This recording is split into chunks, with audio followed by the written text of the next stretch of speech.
This is a video from my friend Jacob.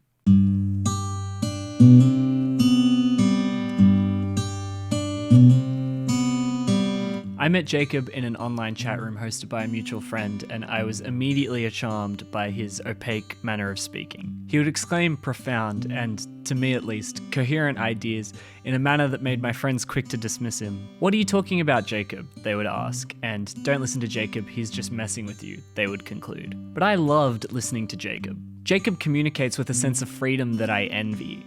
Where people pleasers like myself are prone to overshare and over-explain, terrified of being misunderstood, Jacob simply says what he wants to say the way that he wants to say it. And that, as an approach to communication, as an approach to life really, is so simple that it made me wonder why I lived my life any other way before. Well, as it turns out, there are actually a lot of reasons. Trying my best to be less of a coward, trying to be less than now.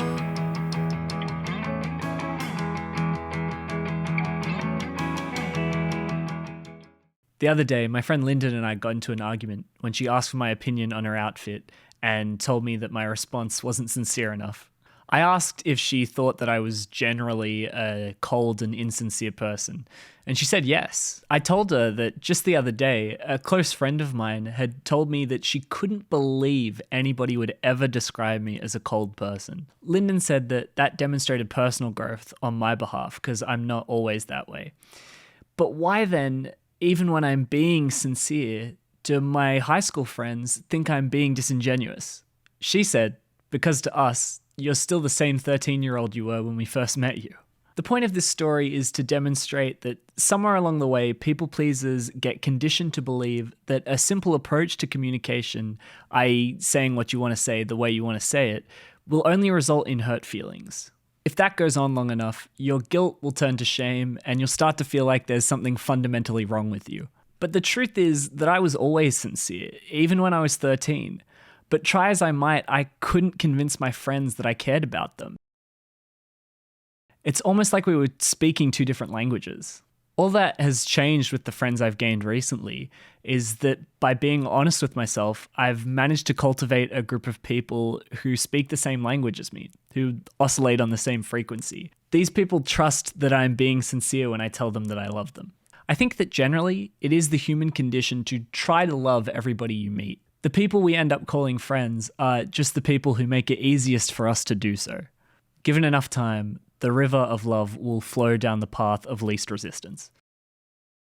But I didn't really piece all of this together until I met Jacob. You clean out your junk drawer, you mop up some blood. Well, the first of the new creatures rises from the mud, cursing the moment that saw him draw breath. The ghost on your doorstep is starving to death.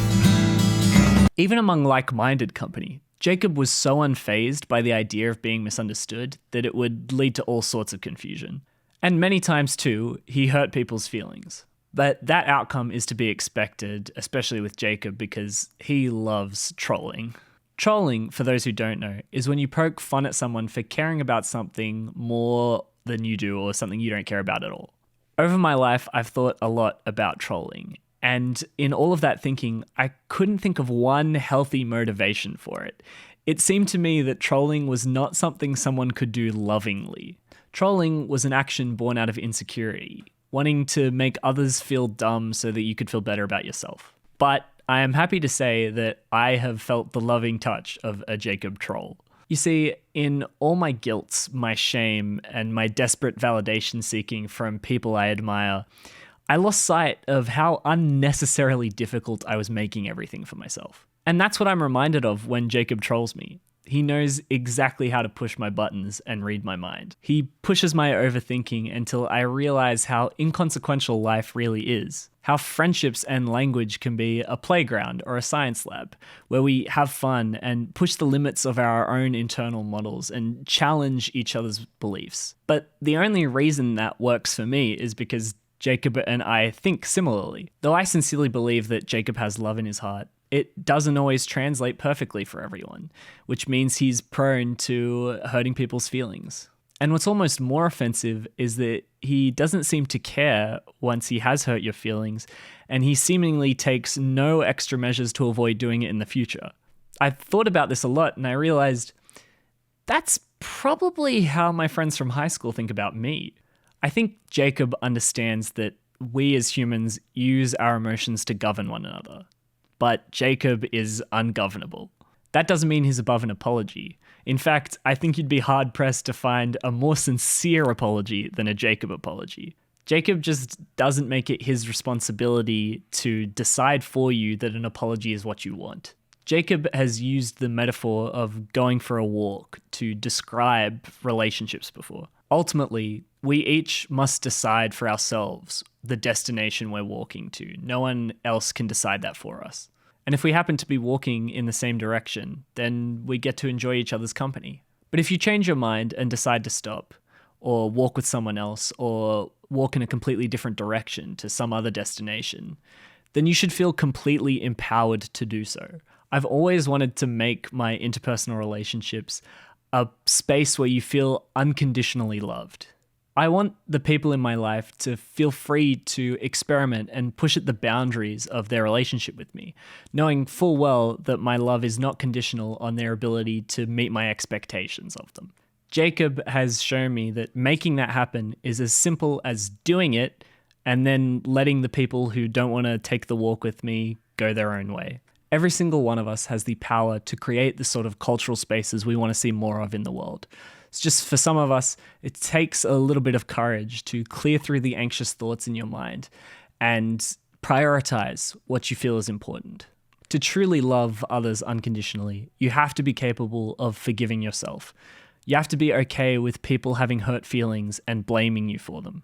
Jacob has modeled this sort of unconditional love for me in a way that I'm not sure I could ever fully repay. I hope that he and I are friends for a long time to come. But I can rest assured knowing that if either of us changes our mind and wants to walk a different way, then it's totally cool, no hard feelings.